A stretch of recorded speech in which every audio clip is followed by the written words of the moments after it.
What's up, guys? Welcome to Reality Decoded, and in this latest installment we are going to be having a little quick look at the global social media outage that is affecting billions of people on this, at time of recording, Monday the 4th of October 2021. It is currently approximately 2 p.m. local time here in Cancun, Mexico, where I now reside. And as I've already mentioned, billions of people around the world are experiencing social media outages. And we are here at a website, theintelligence.com, where they're giving you a little report and brief rundown as to what has been going on, as we may try to figure out what the reason behind this outage is exactly, its purpose. Sorry, I lost my train of thought there. But Facebook, Instagram, WhatsApp go offline in a major outage. Now, they all went offline simultaneously around 11:30 a.m. this morning, although I don't know if that is US time or if that is European time. And there is a post or a tweet there that is from Facebook saying on Twitter that we are aware that some people are having trouble accessing our apps and products. We are working to get things back to normal as quickly as possible, and we apologize for any inconvenience. And that was at 12:22 p.m. on October the 4th, 2021. So that was about an hour or so ago at time of recording. But the article starts off by saying social media giants Facebook, Instagram, and a messaging app WhatsApp are all down in a major outage across the USA and the globe, per user reports. Beginning around 11:30 a.m. Eastern time, there's no answer what time it was, users received error messages from the social media network owned platforms, on the social media Facebook owned platforms, according to the site Down Detector. The outage affects nearly 7 billion people who use the three platforms, according to statistics. Users going to Facebook's site were greeted with an error page or an on-screen message that said, "Sorry, something went wrong. We are working on it and we'll get it fixed as soon as we can." Facebook issued this tweet to impacted customers that we just saw there previously at the start of the article.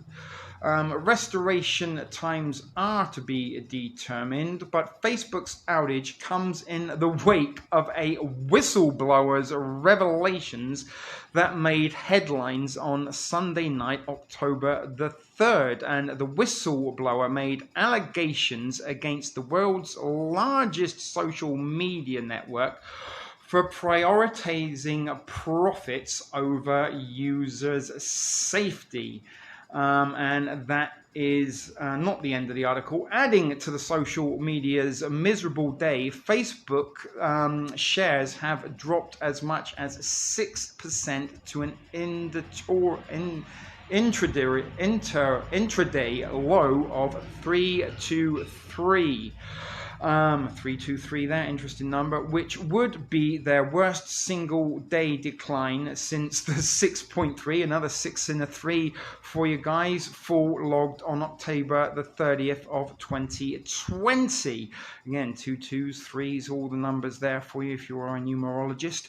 The stock outpaced a 1.5% loss on the S&P 500 index SPX, and a lot more figures and percentages of losses reported there that I'm not going to read. But the story is developing and will be updating, and there's a little bit about the author of the article. But let's come back out of that and look at the search bar, because where is it? There was an article that we wanted to read about the whistleblower. Here it is. 9 minutes ago from Yahoo. So Facebook leads Nasdaq lower as whistleblower to appear before Congress. Markets tank on economic jitters. There is a picture of many familiar sites to some people who use the apps that are all down, all owned by Facebook, who are being targeted for allegations of putting profits before users' safety. And a whistleblower last night apparently made these allegations. But Facebook led a rout of tech stocks and broader market indexes Monday amid outages at its core services and the news that the whistleblower behind the recent series of damning stories in Wall Street Journal will testify before Congress tomorrow. Facebook shares were down by $324, or more than 5%, as the Nasdaq dropped 340 points. The DJIA shed about 400 points, and Facebook's mounting woes were compounded by economic jitters that hit tech stocks the hardest. Twitter and Snap plunged by more than 6%, Roku by 5%, Spotify was off 4%, and Apple, Amazon, and YouTube parent Google dipped about 3%. Netflix was also dragged lower, as well as losing 2.6%. More from the deadline stuff there, some reports for you to click on if you wanted to. But the sharp downturn comes amid jitters over supply chains and ahead of a week full of economic data on inflation and the pace of the labor market recovery. Lawmakers haven't yet agreed on a solution to raise the debt limit and avert a potential government default, a situation that Treasury Secretary Janet Yellen warned last week could create a financial crisis and potential recession, which probably means that we are on the verge of a financial crisis and a potential recession, as they do seem to need to collapse the economy before they reset the economy with a new digital global currency, I'm sure. But thousands and thousands of Facebook, WhatsApp, Instagram users and Messenger users in the USA and several other countries have been affected by outages. According to Down Detector and other monitors, several initial press reports indicated that the issues seem to be related to the domain name system or DNS server issues. If or not you want to believe that, is up to you. But Facebook has been under fire after a series of investigative articles by the Wall Street Journal based on leaked documents by a former product manager, Francis Hagen, I think you would pronounce that, who went public on 60 Minutes last night, October the 3rd.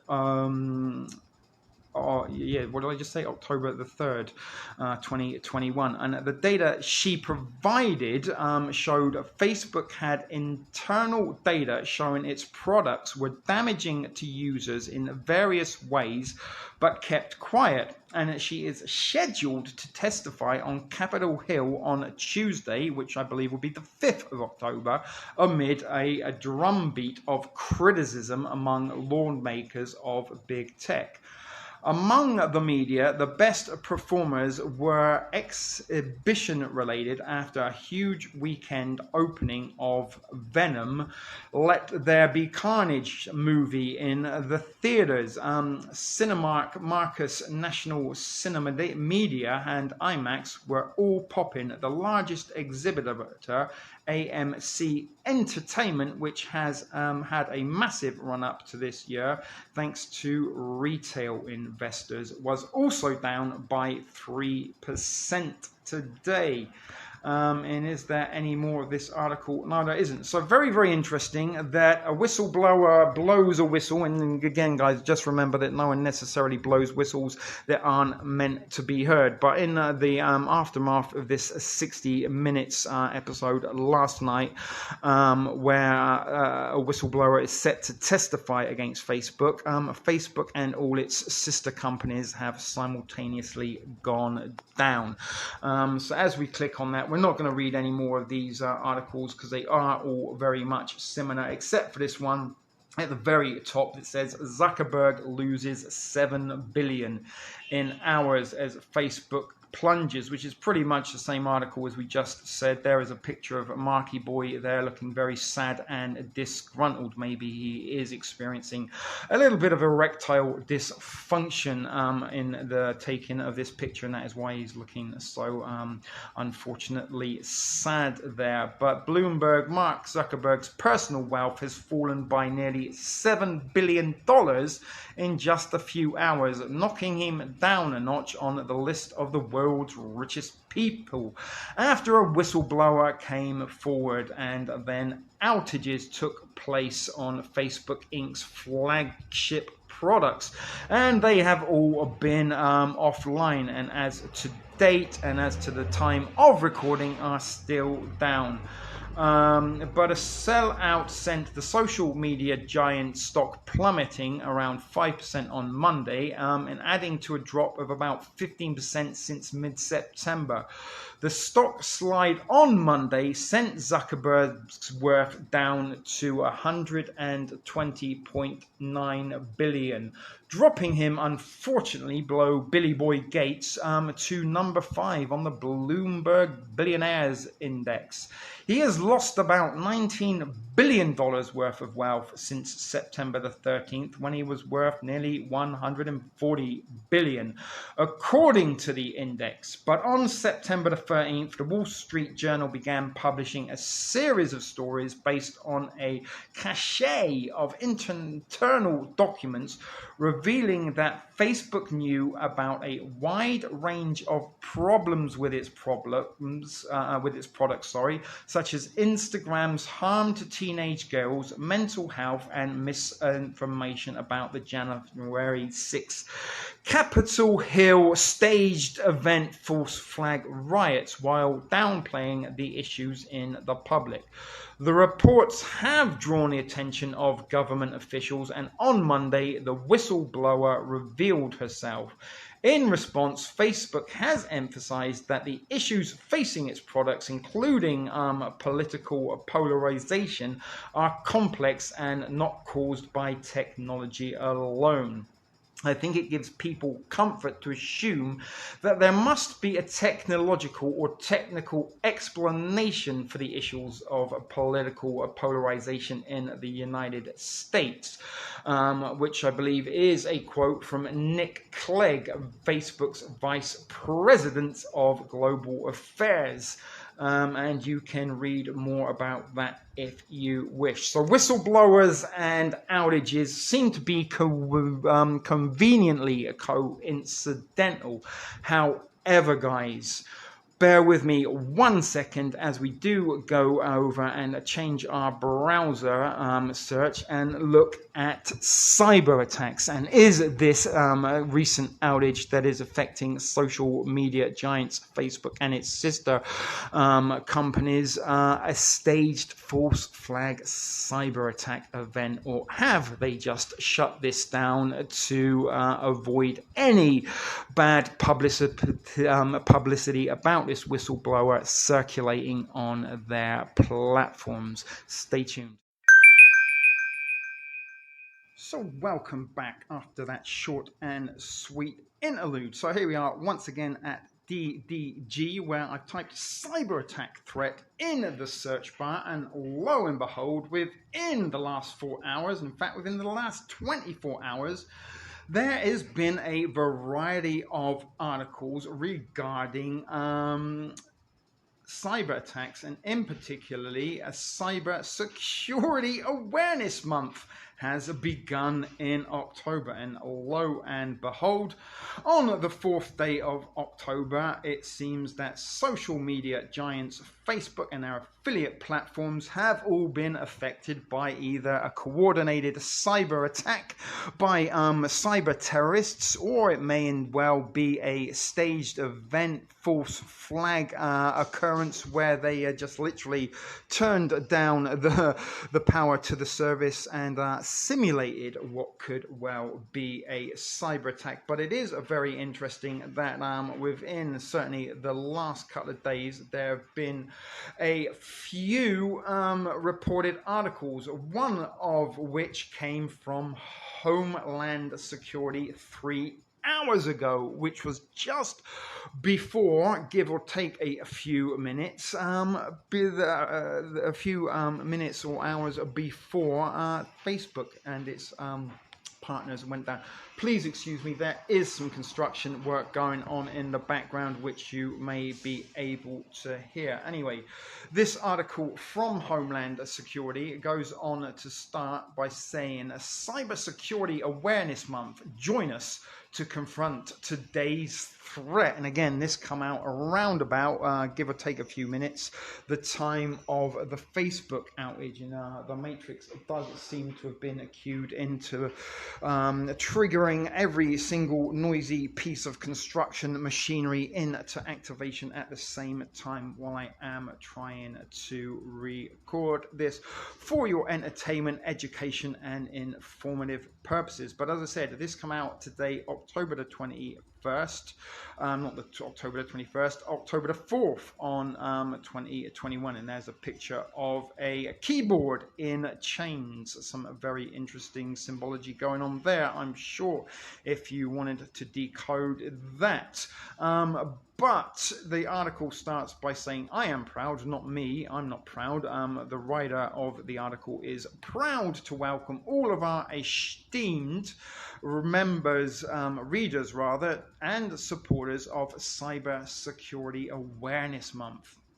On this 20th anniversary of 9/11, very interesting that they would coincide Cybersecurity Month with the 20th anniversary of 9/11. Again, another false flag staged event for you that we all witnessed live on TV. But the author goes on to say that he is all too aware of the need to protect data, information, and other digital assets since that life-altering day. Cyber has evolved, and one of the foremost threats to our nation, read more on where we are in the state of cybersecurity in our 9/11 commemoration. We're not going to click on that, but very interesting, you know, that they would maybe tie into staged false flag deep state events with one another to sort of coincide with the 20th anniversary. Just a suggestion, thought, or opinion for you to consider. Not telling you that is what it is at all. But the author was honored to be asked to lead Homeland Security today's efforts to help our community share information and exchange best practices in cybersecurity, as with previous CID of the Countering Weapons of Mass Destruction Office at the Department of Homeland Security. The author has been tracking how ransomware and other cyber attacks have threatened our critical infrastructure numerous times this year alone. Oil pipelines, water systems, hospitals, and so much more have been attacked successfully and have put on the defensive. It is time to turn the tables, and it will take all of us to do it. Over the pandemic, we have seen that our government seamlessly moved the workforce to a remote operating environment, and with that, new challenges arises for protecting remote systems, mobile devices, and even insider threats. What we at Homeland Security are asking you this year is to help us get ahead of these threats. And as a practitioner, expert leader in our community, your ideas and contributions will be what sets us apart and moves us away from constantly playing defense. We have a unique and exciting opportunity to lead out a new world. Sorry, I was reading from a different script there. To share what we've learned and pivot, little Friends quote, Easter egg for you there, to face the next challenges facing our enterprise. During Cybersecurity Awareness Month, I invite you to contribute your experiences, best practices, and your advice to your council, to others in your community, so that no matter what they, or where they sit rather, federal, state, tribal, local, CIOs, CISOs, administrators, programmers, etc.,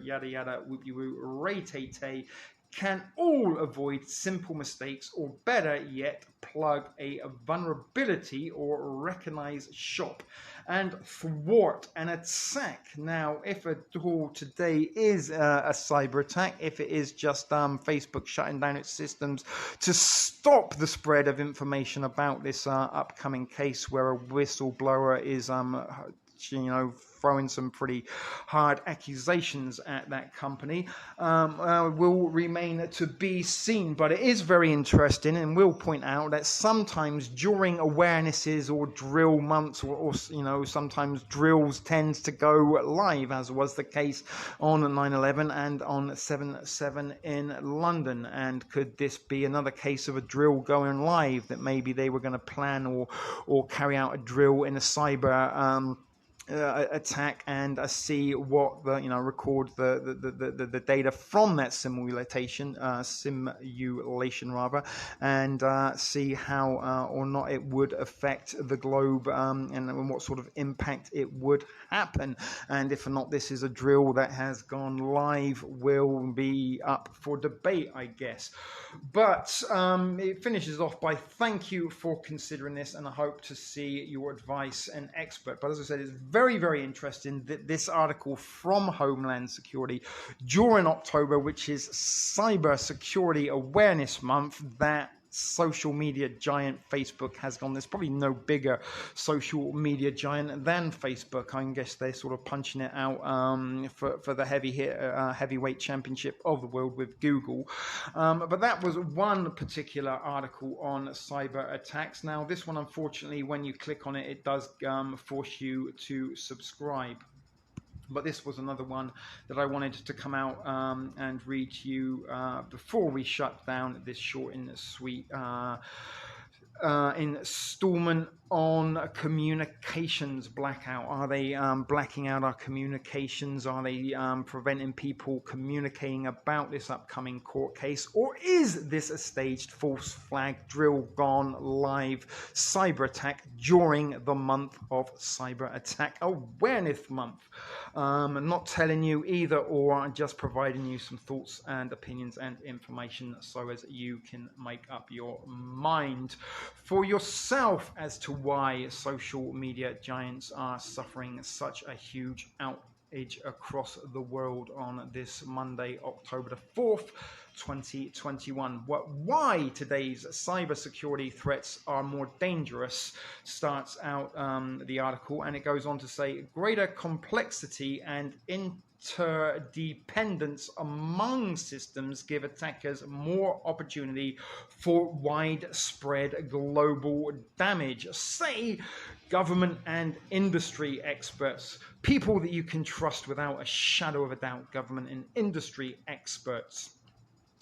So over the past 2 years, the rise of big ticket ransomware attacks and revolutions of harmful software supply chain infections have elevated cybersecurity to top of the government's agenda, along with the UAPs, unidentified aerial phenomenon, formerly known as UFOs. They're all big on that agenda, and we've been seeing a rise in increase in UFO sightings over the last couple of years, and just as we are seeing a rise of these harmful cyber attack potentials, and this is what I'm saying, are these psyops, are these false flag events, are these drills going live, and are they playing out in real time, as we do get to choose our own all-out apocalypse, as society does seem to be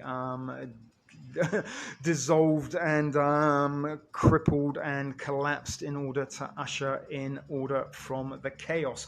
But at the same time, corporate America and even the general public have awakened to the new array of digital dangers posed by nation state actors and criminal organization. Learn the 5 types of cyber attacks you're most likely to face is a link you can click on. You can type that into a search engine of your choice and find that off. You don't need me to copy and paste it into the comment section. As I said, I don't think people often follow the links, even if you do put them in the description for you. But as I said, you can choose to type that into your search engine of choice and find out those 5 threats for yourself. But it is of a little surprise then that 2 threads running through this year's Aspen Cyber Summit were the intricate nature of cybersecurity threats we now face and how they may differ from challenges we faced in the past. But we've got this growing complexity and growing interdependence window. Snyder, CEO of Thistle Technologies, said. Window? Snyder? Who names their child Window? Unless they really like the Windows operating system, or maybe just like looking out of the window. Their favorite thing to do was look out the window, so they named their offspring Window. But anyway, the opportunities for threat actors are growing faster than we are able to mitigate them. What exactly is a threat actor might be a topic for another day, but I would guess they might be crisis actors that play the part of threats to cybersecurity. I don't know. Thoughts and comments of your own would be appreciated if you want to leave them, but you don't have to. Unlike 20 years ago, again, they used 20 years ago, which we all know what took place 20 years ago on a certain September Tuesday morning, when the extensive IT systems were comparatively standalone and straightforward. The interdependencies of systems now make dealing with and defending against threats much more difficult proposition. Almost makes you think, well, if they weren't so much of a threat years ago, why don't they go back to the standalone instead of the interdependencies system? But Snyder said that it is something that we're not going to move away from, because that is providing us flexibility and functionality. Sorry, I was going to say functionability there, but flexibility and functionality, FF for you guys. If you want to make anything of that, it is entirely up to you. And all these other critical functions that we need, we've got a growing problem here. One new variable thrown into the digital mix is the meteoric growth of ransomware, which makes it appear that cyber attacks are getting worse. I think that the ransomware attackers have found a perfectly successful, legitimate business model. And good old Rand Corporation research, we all know about Rand and their connections to the Tavistock Institute. In fact, Rand are the jewel in the crown of the Tavistock Institute's network of manipulators. But the Rand Corporation's researcher Jonathan Welburn said, every time there's a large-scale attack, we see that victims, in brackets, issue a payment and it solves the problem. It's a really good advertisement for that business model. Jay Healy, there's a very good chance that the Rand Corporation created ransomware technology, software, hardware, whatever it is, and distributed it with their agent provocateur, double agent black op organizations to introduce ransomware to software systems. But Jay, a senior research scholar at Columbia University, said that at one level, cybersecurity risks are unchanged from what they were 2 decades ago. We've been here before, he said. 20 years ago, from the late 90s up to maybe 2003, it was relatively routine to see large-scale attacks take down substantial parts of the internet. Viruses and worms such as Nimida, Code Red, SQL, Slammer, and a whole list of other major existential threats listed there during those early days of social media and access to the internet. Since then, Microsoft has made big changes, others rather have made big changes, but a lot of the fundamental vulnerabilities are still there, he argued. Unsecured devices, the big hairy monster under the bed. Even if some major tech players such as Microsoft have improved their security postures, Snyder pointed to what she considers the overall stasis for the cybersecurity industry as the biggest monster under the bed. Since those early days when worms and viruses were posed to cripple significant portions of the web, we just didn't do anything as an industry. We didn't implement better technologies. We didn't get better at mitigating these strategies. We didn't reduce our attack service. We didn't work on memory corruption issues. Memory corruption might be something we will be featuring in an upcoming stream or installment titled Meme Control. But back to this article. Moreover, the attack surface today is only far more extensive than it was before, but it also includes Internet of Things, devices that, unlike mainframe computers and laptops and even mobile devices, are difficult to update from a security perspective. A lot of these devices don't have the amount of memory or storage or computer capabilities needed to accommodate security updates, Snyder said, and it is a huge opportunity for attackers. It's very difficult for the people who manage these devices to be able to even inspect them and recognize whether they're actually compromised or are they using the code that were intended for them to run at deployment. That's a big hairy monster under the bed for me. I do like that big hairy monster quote under the bed for sure. But Haley said that today almost ubiquitous interconnection of critical infrastructure sectors with digital network does pose a darker threat than early Trojans and viruses. 20 years ago, again, the 20-year reference, the worms were only taking down things made of silicon and things made of ones and zeros, because that was all that was really on the internet. Right now, you're also taking down concrete and steel. I think we're going to look back at the 2000s and the 2010s as the golden age when no one was really dying from this stuff. Very interesting. They talk about bringing down steel and concrete and people dying from these things. We're almost at an end of this article. Sorry if it's a little long and boring, but barriers to cybercrime are low. Another significant change from 20 years ago is the shifting nature of cybercrime. Kevin Mandia, CEO of FireEye, said, when you look at criminals, I think probably 20 years ago, they had to be very technical. Now the barriers to cybercrime entry are low and cybercrime is becoming a service.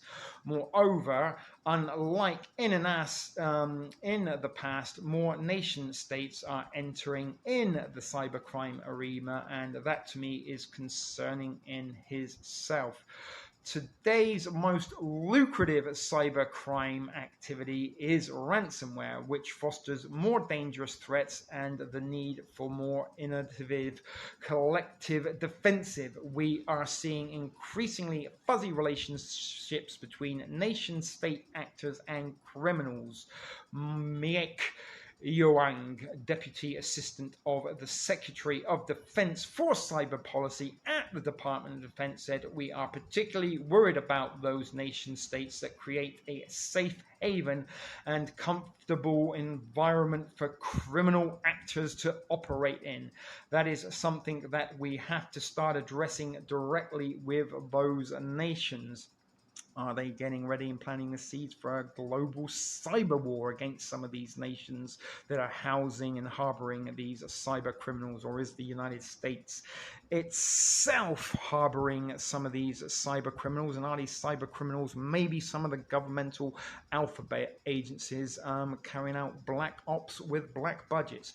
But given all the rapid changes in the threat landscape, the real challenge is understanding the risk. Right now, I don't think the government has the ability to understand the risks, says Sean Joyce, who is another one of these individuals that works for cybersecurity, privacy, and forensics. He is a leader at PwC in the United States. And he goes on to say, "I don't think the private sector has the ability to understand the risks. So I think it is important on both sides to really say, okay, the threat landscape is changing, but what does that mean for us?" And it finishes off, I think, with COVID-19, altered systematic risk. That is interesting for many reasons, but another significant force that has rapidly altered the systematic cyber risk is good old COVID-19. The abrupt shutdown of workplaces and the subsequent lockdown of everybody into their homes